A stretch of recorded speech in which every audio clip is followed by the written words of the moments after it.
Sarah Schultz, the Executive Director of HRAM, the Human Resource Association of the Midlands, and we are excited to have Ralph Kellogg with us today to present on coaching and performance management and promoting from within.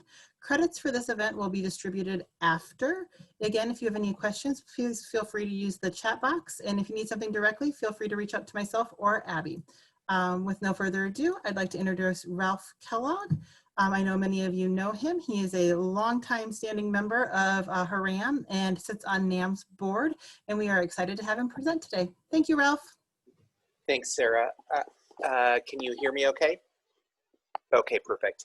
I'm going to go ahead and jump into our presentation today, make sure that we get you in and out of here in an hour, but hopefully provide some insight on some of the challenges and some of the nuances that go with working with employees and promoting from within, but specifically looking at individuals who want to be promoted but may not be ready for that next step. So I've broken this presentation down into a couple of parts. The first part is going to be a lot on coaching. I believe before you get to any kind of conversation with an employee about why they are or are not ready for that next step in their career, you need to ensure that you have a strong coaching relationship with that individual. And then we will build on that, and we will talk about specific instances based on what I've encountered in literature and based on my own career of some scenarios that you might run into when working with individuals who are wanting to be promoted but may not be ready for that next step.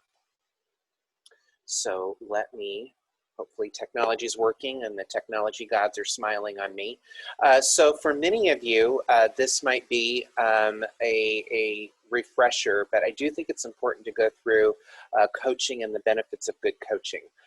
Ideally, when you are talking about coaching, and as we said, this does relate to having some of those conversations that may not be the ones with the warm fuzzies where you're giving people the space and the opportunity to grow and move within an organization. So as it relates to coaching, you want to ensure that you are helping to develop employees' competence. That's one of the facets of good coaching. Help correct unsatisfactory performance, diagnose performance problems, foster productive working relationships, and improve employee performance overall. One thing we're going to talk about later today is that you are a partner in the coaching process. The coaching, while you may facilitate that, the coaching process is also 50-50, and it is dependent on the individual that you're working with having a desire to be coached. So as we start thinking about those individuals who may want to move up within the organization, and we think about what those conversations look like, keep in the back of your mind, is this something that, is this someone that I've worked with in the past that is open to and receptive of my coaching?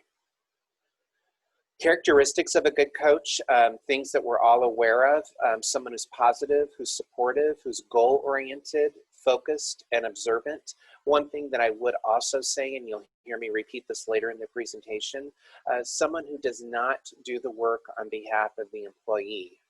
The employee or the individual being coached needs to be willing to invest in their own future and invest in their own career.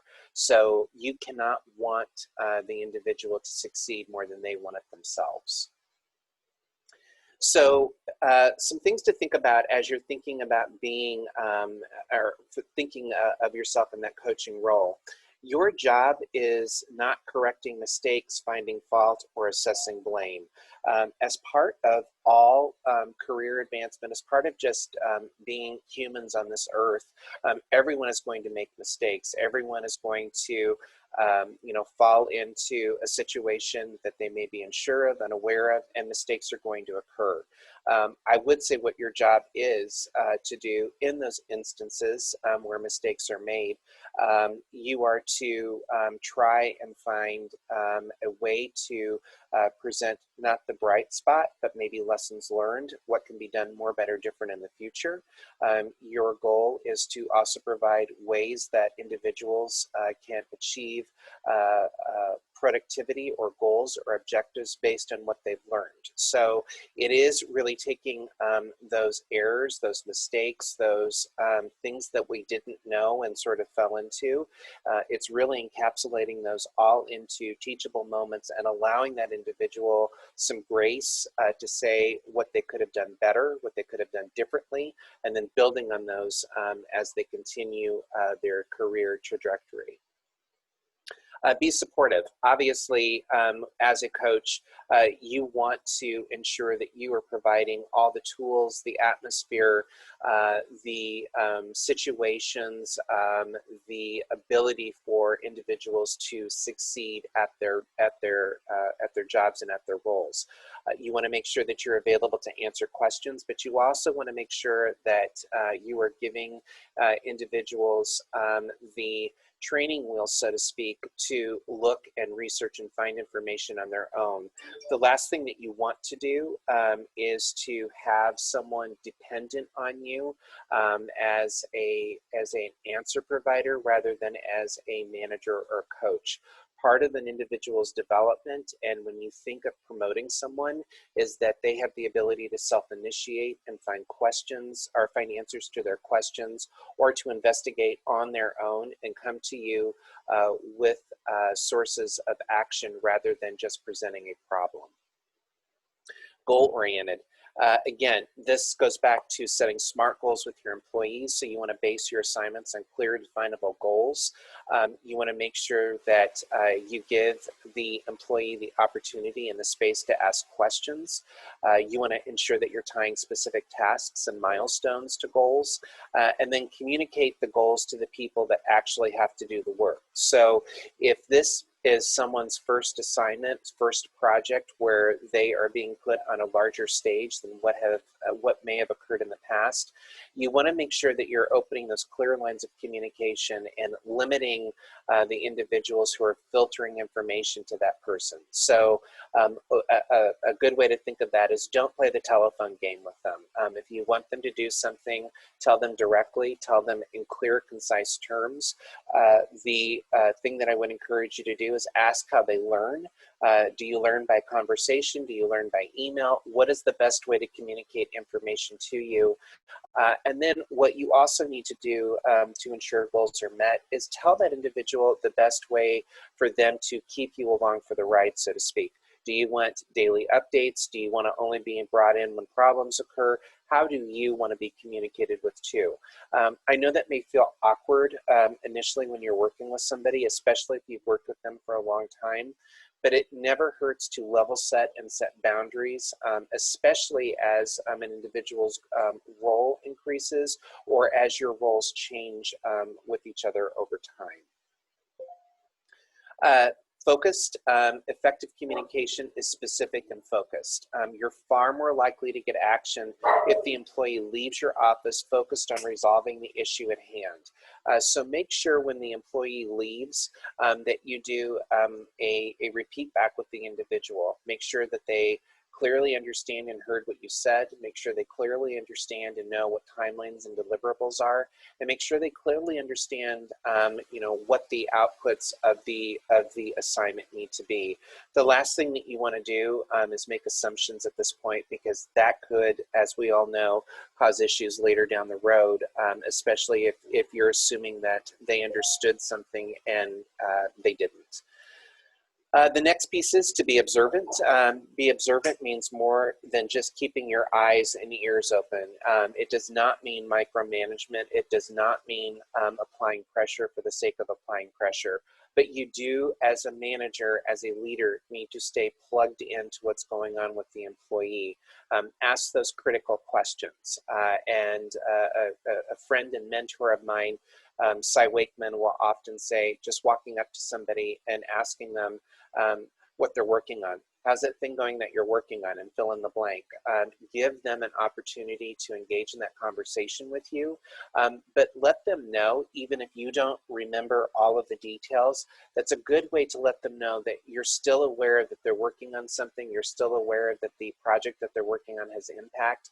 While you may not be aware of every single detail that they're working on, opening the door by asking that open-ended question in that way lets them know that there is accountability being placed on them for results, and it lets them know that you are aware that what they're working on has impact to the organization.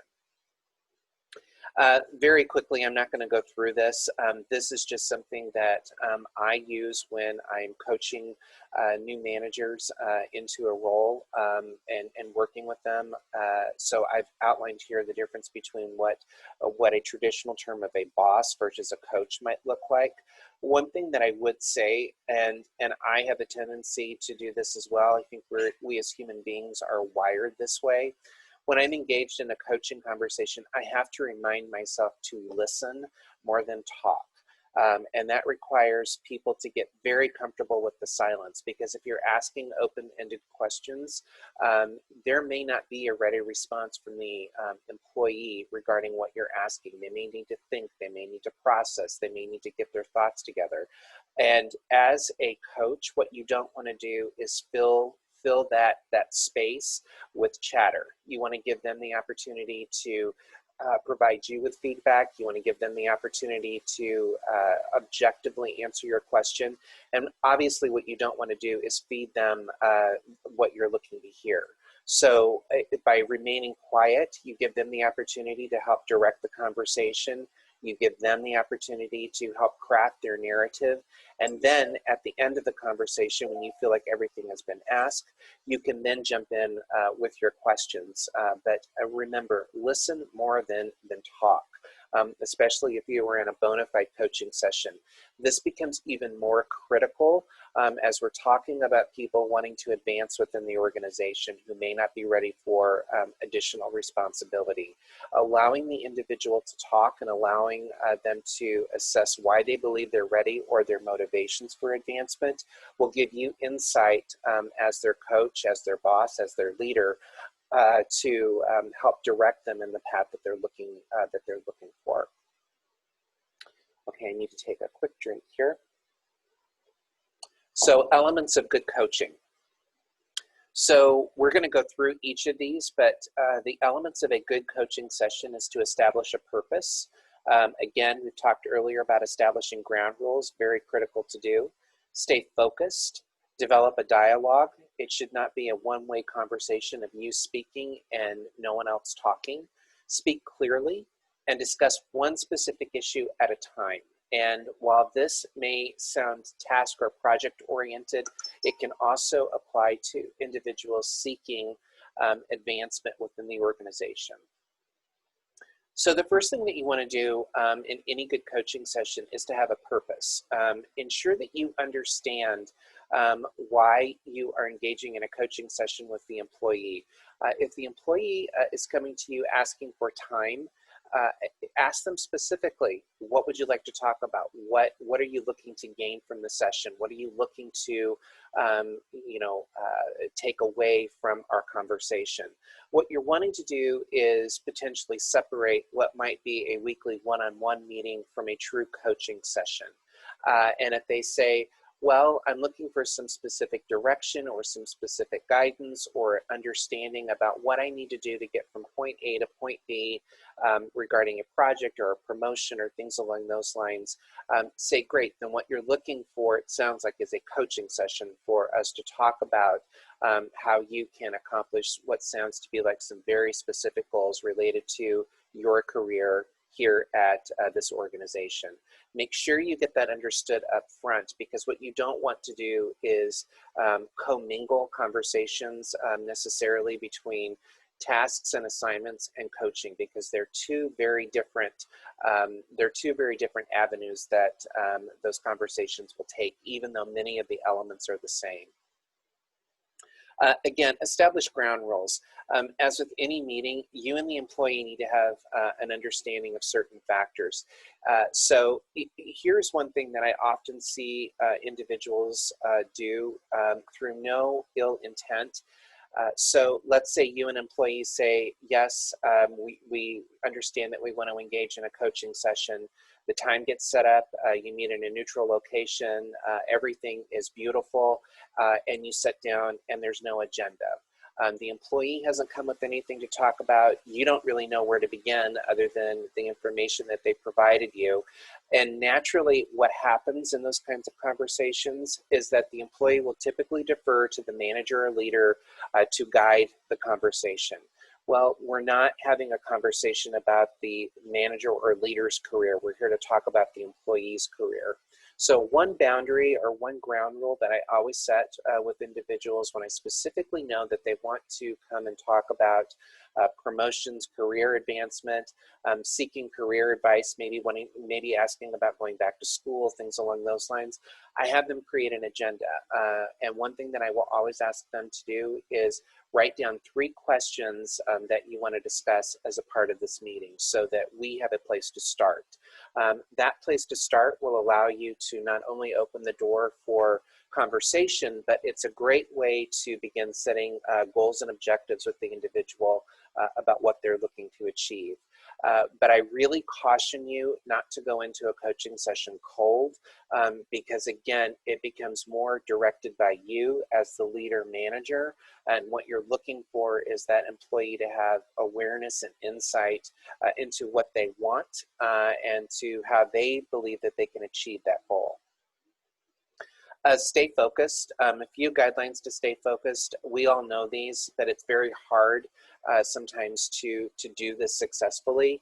Avoid anything that makes noise.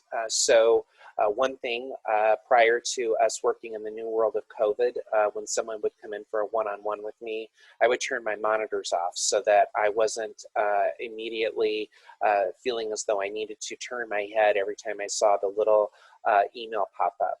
I would go to, if I didn't feel that I could have a successful conversation in my office for whatever reason, I would find a neutral conference room to go to. I would also take my cell phone out and lay it down, face down on the table so that I didn't have the desire to divert my eyes and look at my cell phone. Laying it face down on the table, yes, you can still pick it up, but it takes more of an effort to do it. And if I've laid the cell phone face down on the table and I'm picking it up, I need to really, in my mind, have a good reason for doing that. Otherwise, it's just giving the impression that the individual sitting across from you is not worth your time or attention.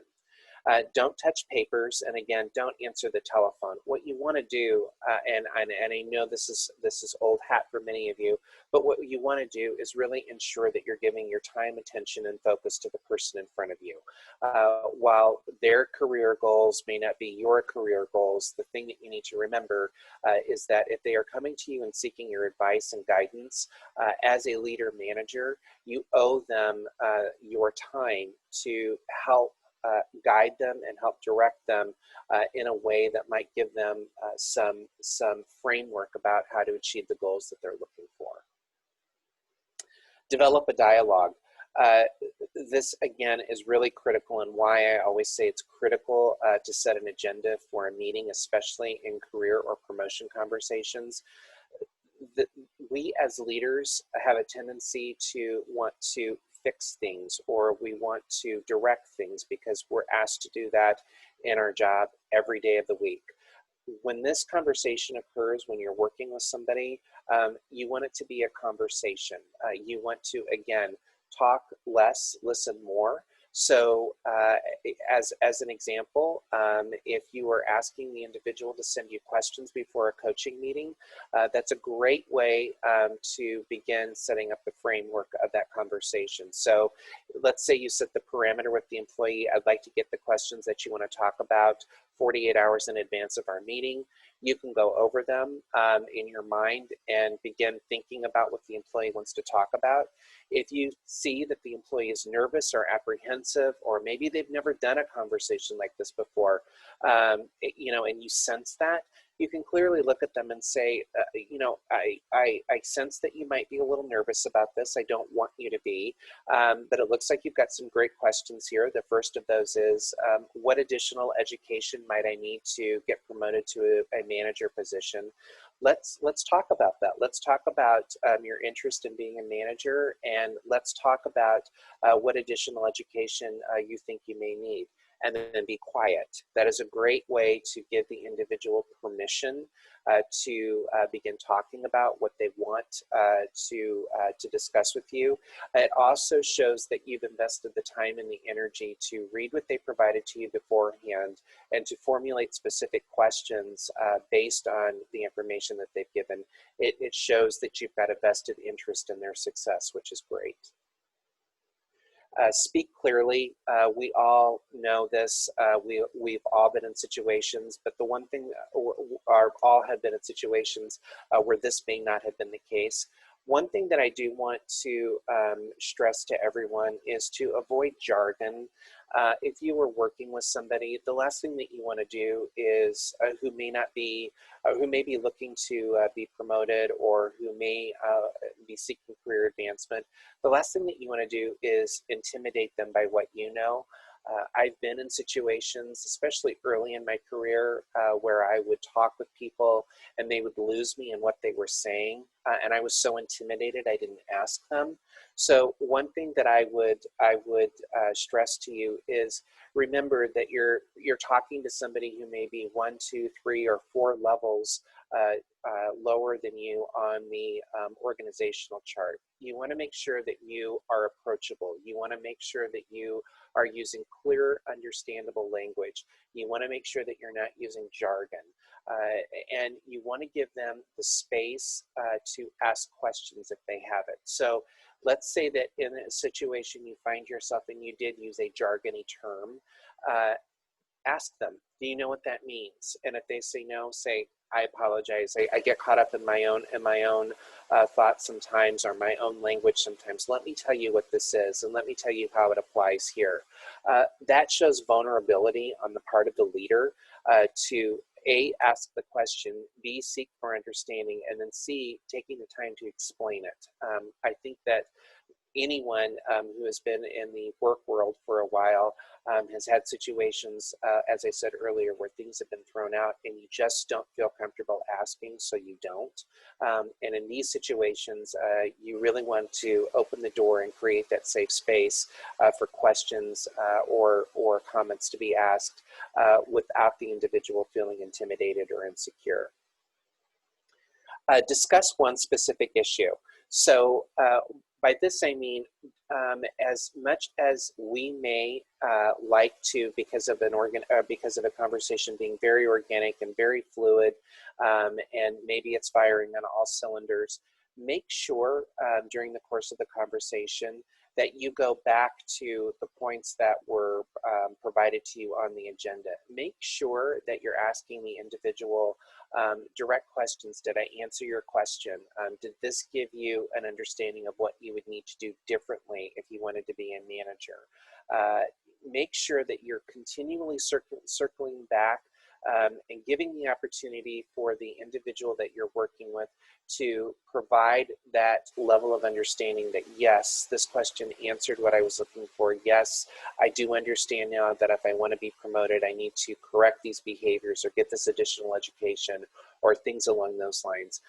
There's nothing worse than leaving a coaching session and feeling more confused than you did when you walked in, or more unsure than you did when you walked in. So it's always a good idea to circle back around, make sure that you're answering the questions, and then make sure that what you're leaving the individual with in terms of a response or in terms of an outcome feels manageable to them. Okay, so the performance conversation.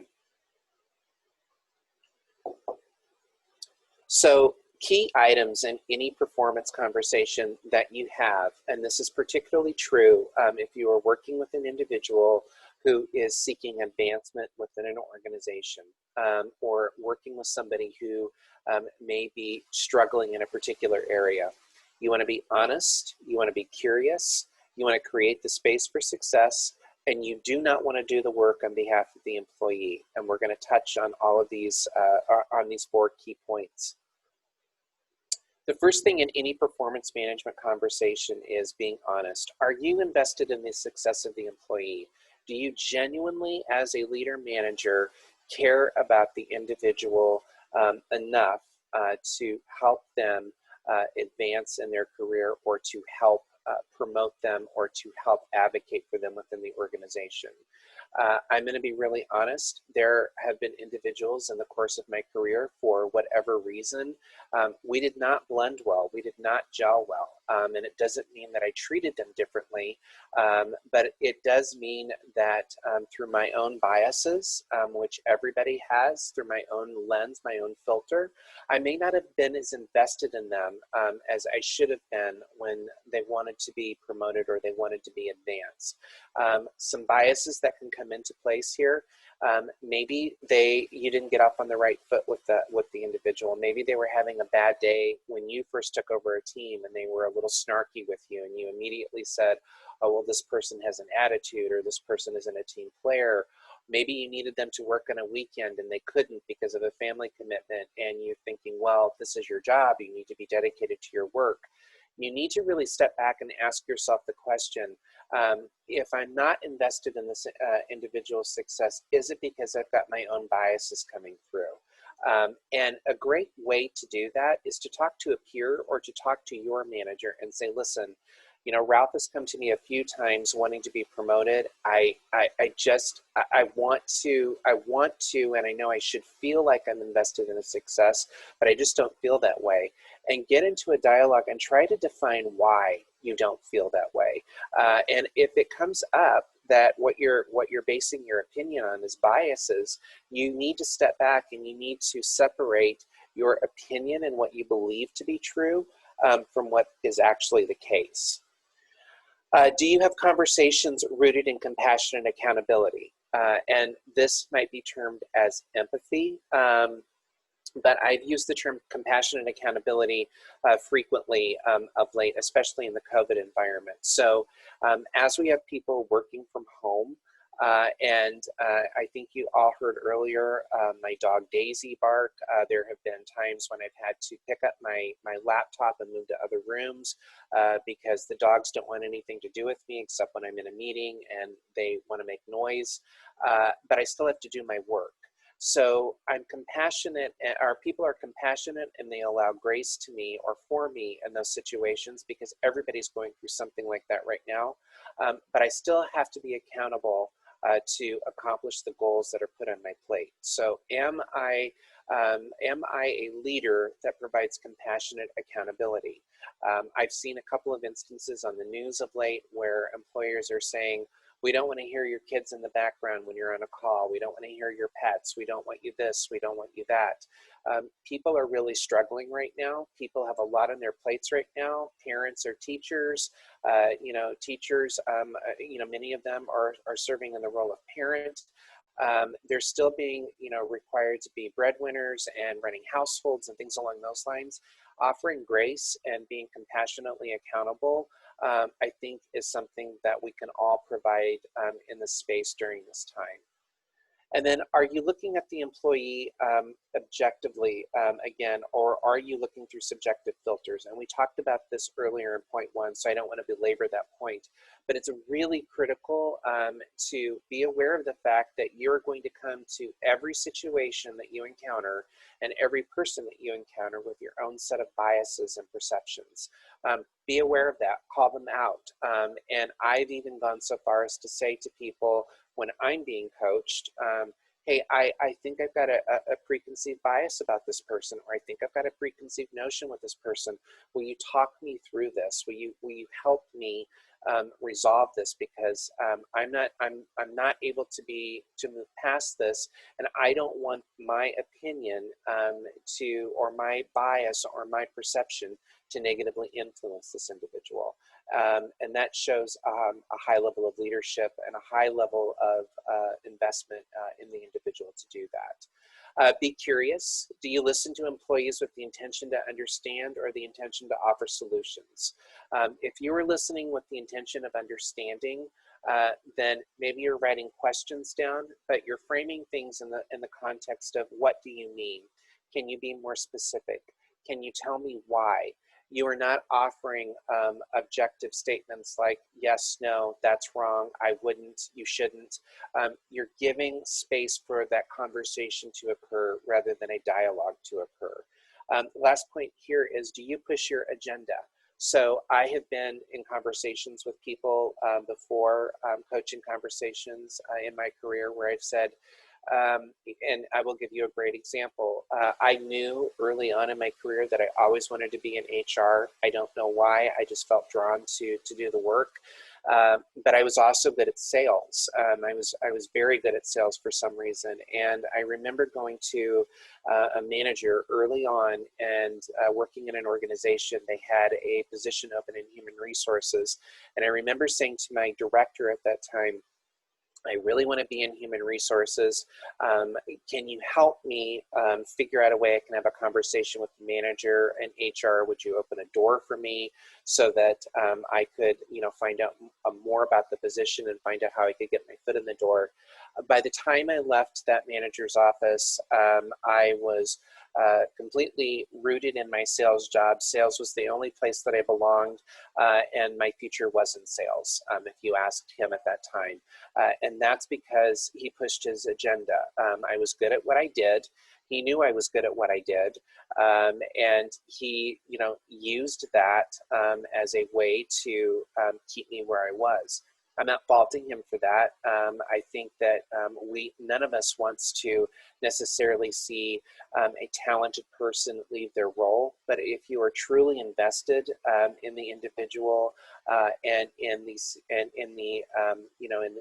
that individual's success, if they truly want to do something, you need to step back. You need to allow them the space to do that. And if it does work out that they leave, you need to be graceful and wish them well. Gracious, I should say, and wish them well. Success. Do you create an environment where success is possible? Do you give employees seeking advancement the opportunity to work on new and different projects? Or do you tell them, you need to be good at your job and I'll give you, more to do when I see that? That's not really giving anybody a roadmap for success. That's telling them more of what they already know. Or if they are a star performer and they do their job really, really well, the question is going to be, well, I do my job really well. I get really great remarks in my performance reviews. Doing my job well is not helping me advance to the next level. So what specifically do I need to do? And then are employees given a chance to stretch their leadership muscles? Are you giving them the opportunity to be project leads? Are you giving them the opportunity to mentor and coach new employees? Are you giving them the space and grace to do new and different things beyond what they might normally do in their day job to stretch and grow professionally? One of the worst things that I think anyone can do as a manager coach is to tell someone, you need additional experience in these particular areas, and then not create the space for that person to gain that experience. So we all have projects we need people to do. We all have new employees that are starting with the organization that need coaches and mentoring. We all have employee activities that we need someone to lead and coordinate.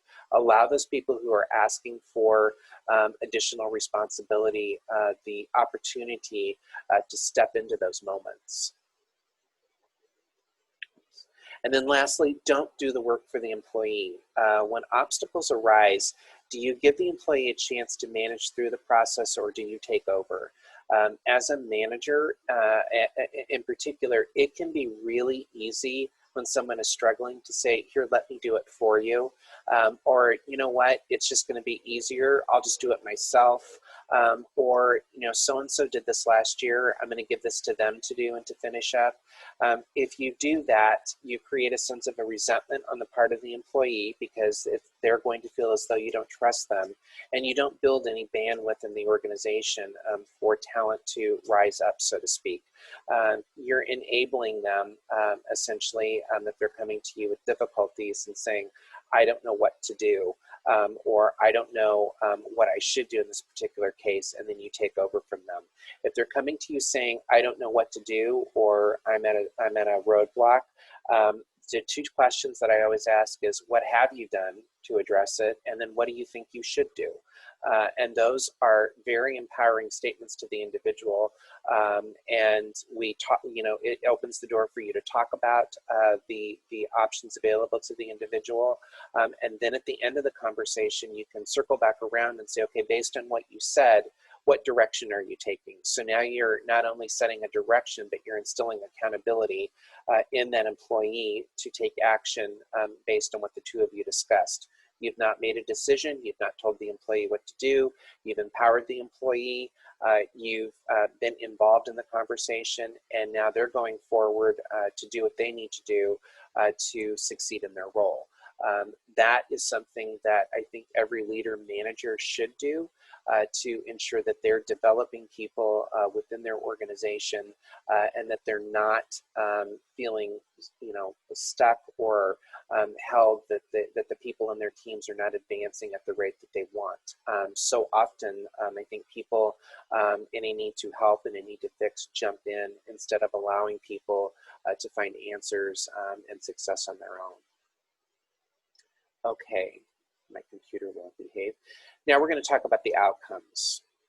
So here are 5 potential outcomes. We've talked at length this afternoon, this morning, about coaching conversations. We've talked about setting employees up for success. We've talked about what you should do for individuals who are looking to be promoted or want to advance or have that desire to move forward. Now we're going to talk about 5 potential outcomes of what potentially could happen, even though you've coached, even though you've given space, even though you've provided a platform for the individual to be successful to move into their next role. These outcomes are things that I've encountered in my career. A few of them have happened to me, but these are typically what happens to individuals who are seeking advancement but may not be given advancement opportunities for whatever reason. So the first one is you're not ready now. We're going to talk about that. We're going to talk about the shoe-in. We're going to talk about seniority. We're going to talk about comparison. And then we're going to talk about one that I've seen frequently occur. When you as the coach or leader tell someone what to do or give them advice about what to do, and for whatever reason, the advancement opportunity that they are seeking did not come to fruition. Okay, so you're not ready now.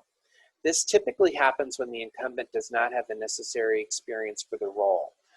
You need to be honest with the employee. You're not ready now, but not ready now does not mean not ever. It means we need to talk about if you want to be a manager, it's probably going to be a good idea that you not skip being a team lead or being a supervisor before being a manager. So let's outline the job that you're seeking. Let's outline what you want to do and what it requires and understand where you are now and then assess the gaps.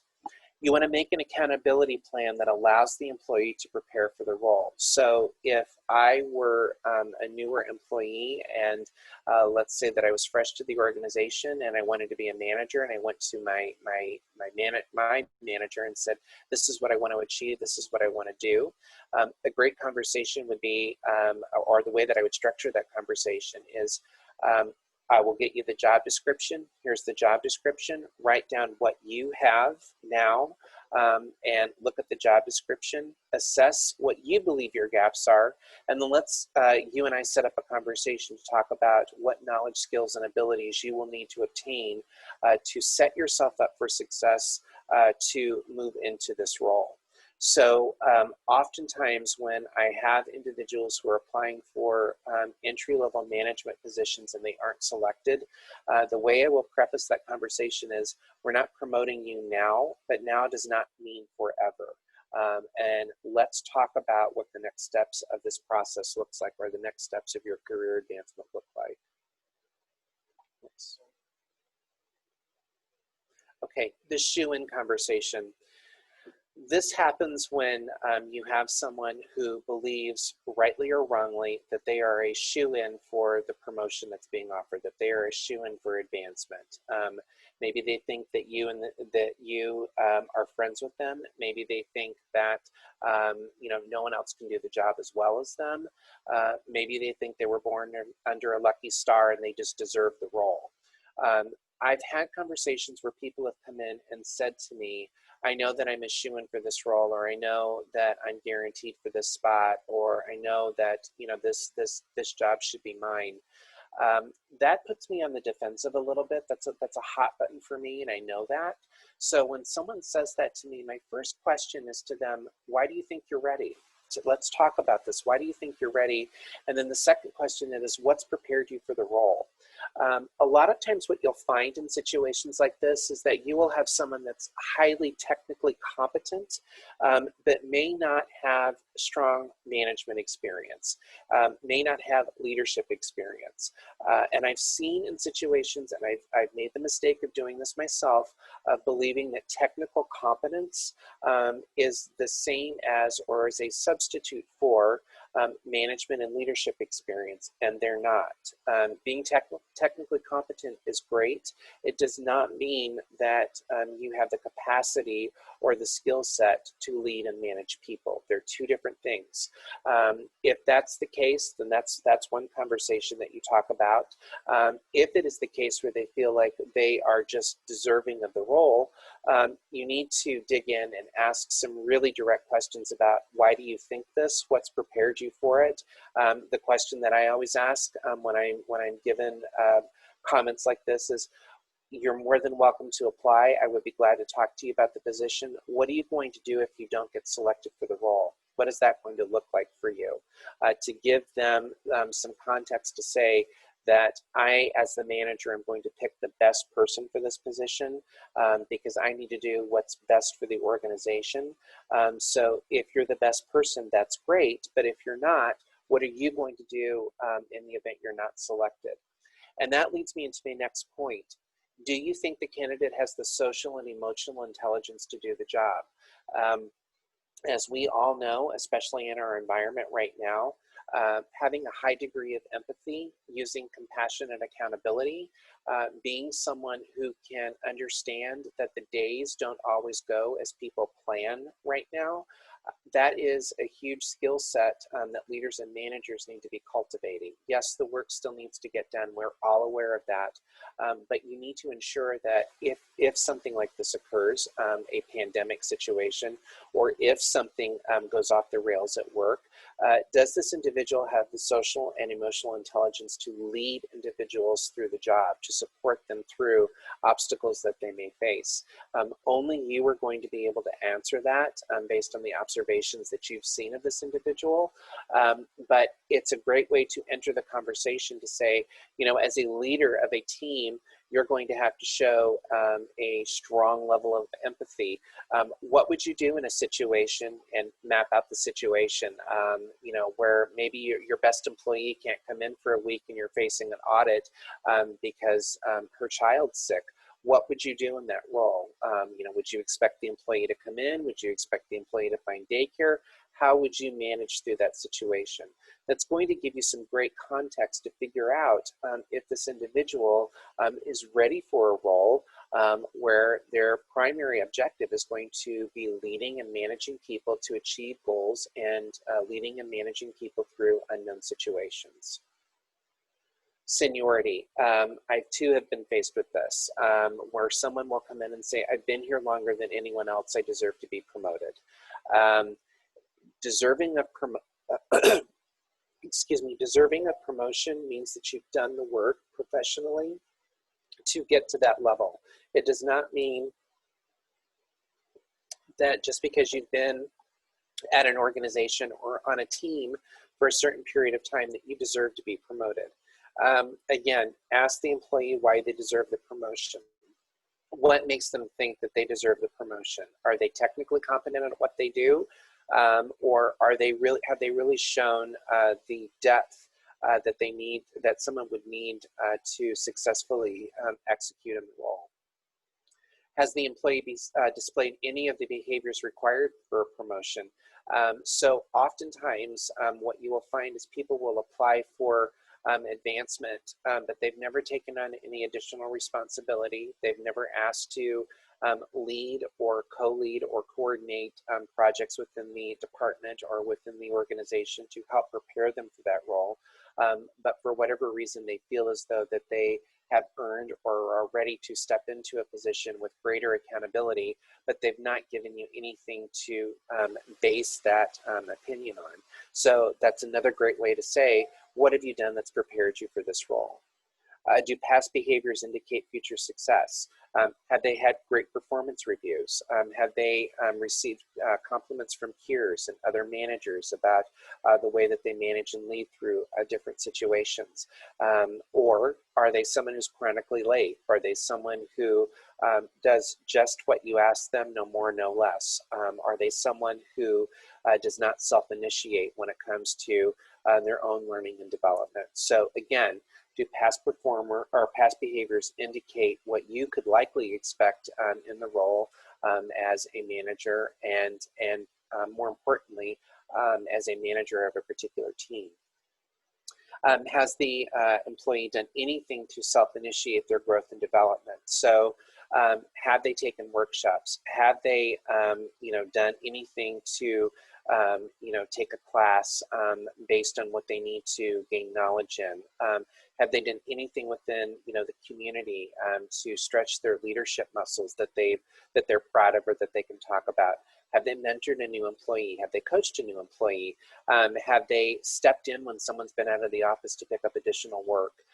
I know this may sound like a lot of things that people might intuitively know and might intuitively do if they're seeking advancement. Some do and some don't. But if you're looking for, again, behaviors that might be an indicator of future performance, this is a great way to circle back, especially if these things have not been done, and say, if you're interested in a management position, I know you've been here the longest, I'd like to see you engage more on this level. I'd like to see you coach and develop employees when they come in. I'd like to see you maybe pick up some additional projects now and again without being asked. Those are all key things that you can say to somebody who's coming into your office saying, I deserve it because I've been here the longest. The last one is probably the toughest. I did what you asked, so what happened? And these are really tough conversations because employees will typically say, I took on the assignment, I took on the project, I took on the additional responsibility. What did I do wrong? And these are situations where growth may need to occur. So did the employee encounter situations for which they were ill prepared? Was it their first time managing a project, and instead of getting deadlines from people, they allowed people to tell them that they would get stuff turned in when they got around to it? Did the employee fail to communicate when a key person on the team had to go out and leave for a family issue?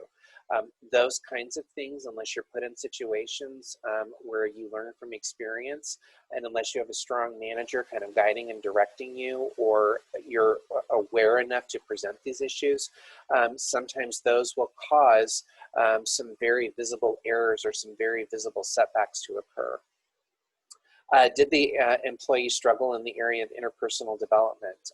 Was it their first time leading a team, and did they struggle connecting with people? Did they struggle with delegation? Did they struggle with getting assignments turned in on time, objectives met, goals met, milestones? Did they struggle with those things? Did they run into a difficult personality, and instead of trying to figure out how to manage the situation, did they disengage? Did they overmanage and become aggressive with that person? All of those things give indicators of how the individual might behave when faced with a similar type of personality in the future. Can the employees self-reflect on areas of development? Can they look at their own performance and say, I should have done that better? And not only should I have done it better, but next time I'm going to do X, Y, Z to correct my performance. Or when I run into a situation like that again, I'm going to seek my manager out and ask for direction instead of trying to handle it on my own. And then lastly, should further development occur? Again, learning how to deal with the setback. We've all, I think, been in situations in our career where things didn't go as we wanted them to, and a lot of evaluation was done from superiors about how we dealt with that obstacle or that challenge or that roadblock. Did we fold in on ourselves? Did we develop a toxic attitude? Did we disengage? Or did we come back and say, you know what, that didn't work the way that I wanted it to, but wow, what a great learning experience. I can't wait to do something like that again. Those are all things that you want to pay attention to, because they are indicative of how emotionally intelligent an individual is and what they will do when faced with obstacles that are placed in their path, and how they will handle setbacks. And then lastly, do they need to seek out personal coaching? Do they need to look for a coach outside the organization? Do they need to seek out a mentor? One thing that I would say, if someone comes to you and says, I'm going to get a mentor, I'm going to get a coach, really direct them to find somebody that is outside their worldview. Don't have them, engage with someone that they're friends with. Don't have them engage with someone that they've worked with for a long time. Find someone that's going to give them honest, open, and candid feedback, because the whole point of a coaching and mentoring relationship is to grow. If I'm going to my best friend and saying that my best friend's going to mentor me, no, my best friend, unless they're one of those rare individuals, is going to take my side and tell me what I want to hear. That's not a coach or a mentor. That's just free therapy. So, think about, when someone comes to you and says, I'm going to seek out a coach. Great. Let's talk about what you should look for in that relationship so that it's successful for you. And then, circle back to those conversations. If the individual comes back and says, I have a coach and I'm working with them, every few meetings that you meet with the individual for your one-on-one, say, how's your coaching relationship going? What are you learning? What new insights have you had? Again, do what you need to do to stay connected and to really stay, apprised of that individual's development. Okay, if you are in a situation where you have to diagnose a performance problem, especially related to someone's inability to get promoted, first thing that I would look at is their role expectations. Does the employee know what's expected in their current role? Do they know what's expected in the role that they're looking for? And do they even know that there's a problem? A lot of times where I see this is people who are very technically competent at what they do, but to use an overused term, they come at things like a bull in a china shop. So they don't understand that their behavior and the way that they're acting overshadows their technical expertise, or overshadows what they do really, really well. So as you're talking to someone about the role that they're in, not only is it the technical expertise, but it's their relationship building skills. It's those nuance types of things that all of us have developed over the course of time: how to work with difficult people, how to face obstacles and overcome them, how to, lean in when someone is having a difficult time, and figuring out what you can do to assist, but not take over in a situation. Those types of things are valuable and valuable lessons to learn. And if you're like me, many of those lessons were learned from people who cared about me early on in my career and still care about me, to say, hey, I think you could have handled the situation differently, or I think you might want to try this other alternative. You need those people in your life to make sure that you stay, you stay on the path that you're looking for. But individuals seeking your advice need that feedback as well. Ability, which also can be skills and knowledge. Does the employee have the requisite skills, ability, and aptitudes to perform the job? Do they have the wherewithal, the technical wherewithal to do a particular function? So as an example, in the human resources world, there are several designations that people can get to show their expertise. If you're looking for somebody, to have a compensation certification from World at Work, or you're looking for them to do, compensation, do they have the knowledge, skills, and expertise to do that? Or do they need to maybe get some additional designation from World at Work and compensation, or something along those lines to help them increase their knowledge base in a particular area? So if someone is not doing what you need them to do, again, step back and assess your biases. Is it Is it because they really can't? Or is it because they don't know how, or they haven't been given the space, or they haven't been given the training opportunities? Really assess and really challenge yourself as to, if what you're seeing is reality, and really make sure that, you're engaging and challenging not only yourself, but you're engaging in conversations with people that you trust to help assess the situation, and that you're asking the employee, hey, what do you think you need to be successful in this role, so that they're part of the conversation as well. Job design. Does the employee have the necessary tools and resource to perform the job that they're in? Does the system support good performance? So I think we've all been in situations where someone can be excellent in their job. The job is designed correctly for them based on their knowledge, skills, and abilities. They knock it out of the park each and every day. They're a model employee, but does the environment allow for recognition for that employee to be given additional responsibility? Does it allow for enrichment to occur with that job so that they can continue to grow professionally? So again, it's not only being able to see career progression, but it's also being able to say, you've done a great job in this particular role based on the way that the job was designed. I'm going to give you a little bit more responsibility or enrich your job in a little bit different way to ensure that you continue to grow and progress. That is critically important, especially if you're looking at somebody coming to you and saying, hey, I want to move into a particular position. And we talked earlier about, does the organization set the employee up for success by allowing additional opportunities? Or is it, a flat position, flat organization where they're not being given a chance to spread their wings and exercise their leadership muscles?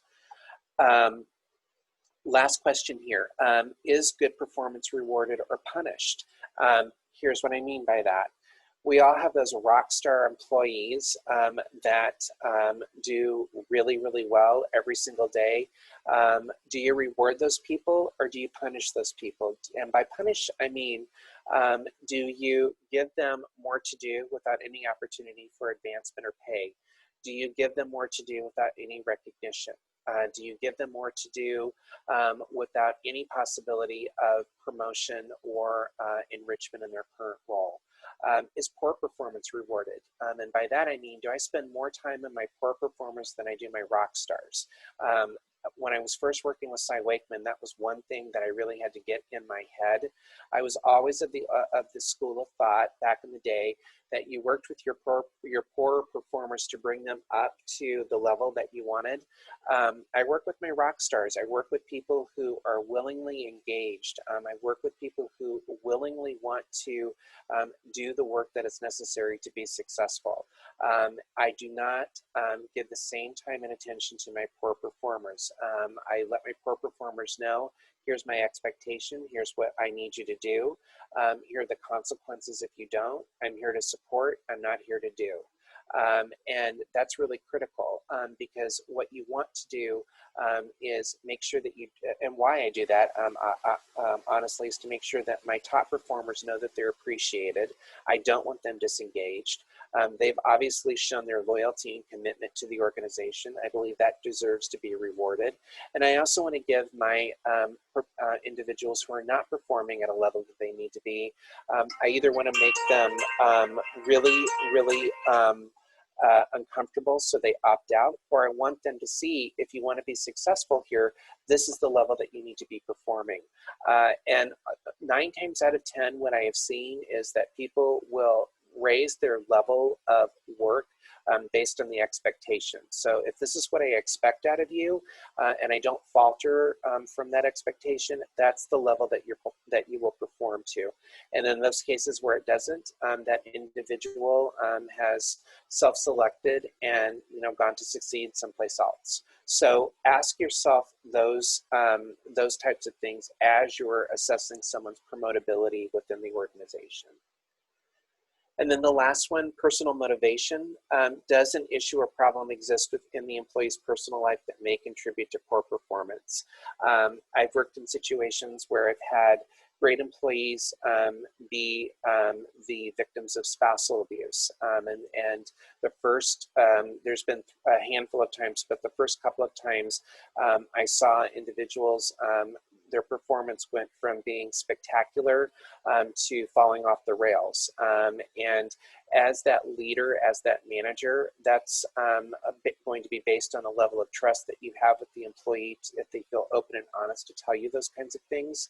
But if there is something going on where you see a rock star employee that you've talked to multiple times about being promoted, they're highly accountable, they do everything that you need them to do, and then all of a sudden their performance drops off. Instead of saying that they're disengaged or that they're no longer wanting it as much as you do, if they go from the top of the class to the bottom, you need to be asking questions as to why. You need to be having open and honest conversations with that employee as to why. Because what you're thinking, the biases that you're coming at it with, the perception that you're coming at it with, that they're no longer interested, may not be the case at all. So yes, it could be a morale problem, it could be an attitude problem, but it could be that they've got stuff going on in their personal lives and they're barely holding it together. And getting to work or logging on when they need to is taking all they have. So in those situations, offer grace to that individual, figure out what you can do to help them, give them that space for compassionate accountability, and work with them in as much as you can. But don't look at their performance going from top to bottom as that they just no longer want it anymore. Engage in those conversations to assess and to determine if that's really the issue. Lastly, after you've done all of these types of analysis, you want to identify likely causes of the performance issue. You want to decide how to correct it.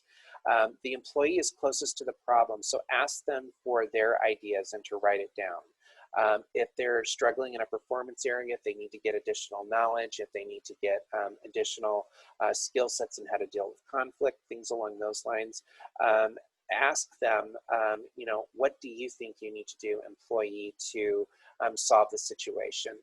This will give them some insight that as a manager, they need to be able to address these things and to be able to have solution-based responses. The employee will be more committed solving the problem if he or she has a vested interest in the solution.